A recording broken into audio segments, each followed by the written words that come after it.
Hi good morning मित्रांनो, कसे काय? मजेत आहे ना? मजेतच राहायचं. तर हे बघा, आपण प्रथम शेजारी घराचं काम करून राहिलो बघा. तर तिकडं बाजूला त्या खिडक्या करून ठेवल्या होत्या. इकडे भिंती बांधतानाच चौकटी खिडक्या वगैरे लावतात. तर हे बघा, 3 ते 4 फुटावर काम आलंय. मोठे चौकट काम चालूच आहे. मल्याळी आणि बंगाली मिक्स कामगार आहेत इथे. मेन मिस्त्री मल्याळी येते, केरळवाले. आवडे पिल्लर आणू बॅच 4 फुटावर बांधकाम आलंय. ही मेन हॉल आहे. इकडे बघा बेडरूम, त्याची चौकट लावून झाली आहे. चिरा बांधकाम का उरकून घेतं लगेच. चिऱ्यामधलं बांधकाम मस्त मजबूत बांधकाम असते. इथं स्टेअरकेस येणार आहे. इथून बघा आत बेडरूम कशी तयार केली आहे. थोडा आत जायला रस्ता.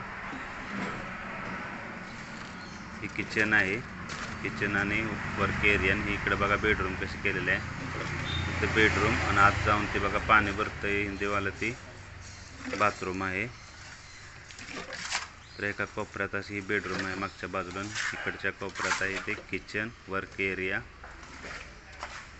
मस्तच प्लॅन झाला आहे बघा. फक्त 850 स्क्वेअर फीट आहे. हा पुढं दिसतोय तो हॉल. मुलगा उभा राहिला तिथं. हा हॉल आहे.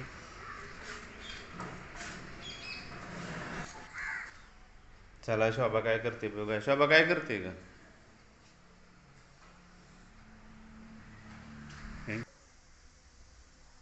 आज मी पोहे बनवणार आहे. मस्तच जास्त जरा मिरची घालून, कांदा जरा जास्त घातला की मऊ होते ते. दाव धर मोबाईल, दाव पोह करून मस्तपैकी. तर चला, मी जातो आंघोळ करायचं. शोभा पोह पोहे करून आता दाव. मागाशी मी भिजत घातलं होतं चाळणीत. हे असं भांड्यात ठेवायचं नाही. पाणी सगळं वितळायसाठी हे असं चाळणीत भिजत घातलं होतं. तर आता पाण्यात सगळं वितळले, फडफडीत झाली ती मस्त. तर आता मी बनवायला घेणार आहे. तर इकडं त्यासाठी आता शेंगदाणा आता भाजून घेतली, ती टाकते.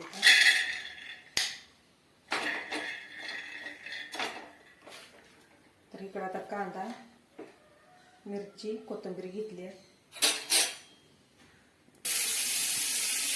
तर बघा, आता मी कांदा टाकलाय. कांदा जरा जास्त टाकायचा. कांदा जास्त टाकला की पोहे मऊ राहते ते. कांदा आता लाल भडक होईपर्यंत कांदा आता भाजून घेते.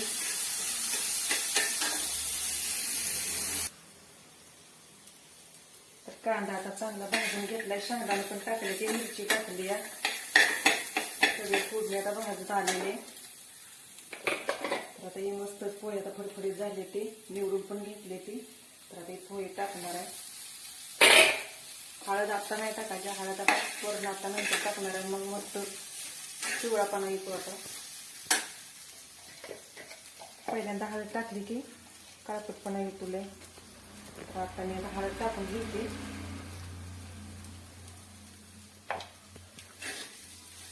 मस्तच आता एकजीव करून घेते तोपर्यंत. तर आता बघा कसं याला पिवळपणा आलाय. चांगलं आता भाजलंय पण. तर आता सगळं एकत्र करून घेते.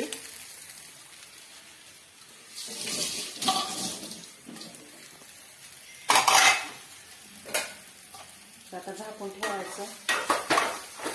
गॅस कमी ठेवते. आता झाकून ठेवते. गॅस कमी ठेवून झाकून ठेवते. मग थोडं आता फुगतोय पण. तर आता मी आता पोहे शिजले ते का बघते.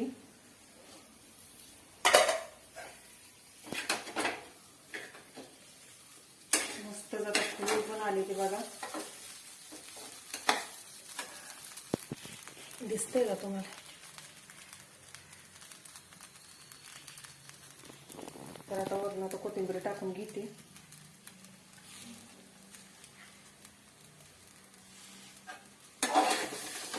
कोथिंबीर आता टाकून घेतली. तर आता झाकून ठेवणार आहे. गॅस पण आता बंद करते. तर या सगळे नाश्ता करायला सकाळ सकाळी मस्तच पोहे केले ते. तर मित्रांनो, कसं काय वाटलं पोहे शोभाने केलेलं? तर मी जातो दुकानात घेऊन. हे बघा बाहेर कसं पाऊस पडून गेलाय. मस्तपैकी वातावरण झालंय. कालच्यानं पाऊस येत आहे. तरी पण इकडे घराचं काम चालूच आहे बघा मस्तपैकी. इकडे कामगार आहे ती 2 दिवसातच इतकं काम आलंय. 8-10 दिवसात मला वाटतं स्लॅबला काम येईल. आमचं गावाकडं 1.5 वर्ष झालं घर बांधते, ते अजून घर होईना झालं आहे. तर चला ओके, भेटूया पुढच्या व्हिडिओमध्ये. सर्वांनी केरळमधील सकाळच्या परीचा आनंद घ्या वातावरणाचा. ओके, भेटूया पुढच्या व्हिडिओमध्ये. बाय, धन्यवाद सर्वांचे.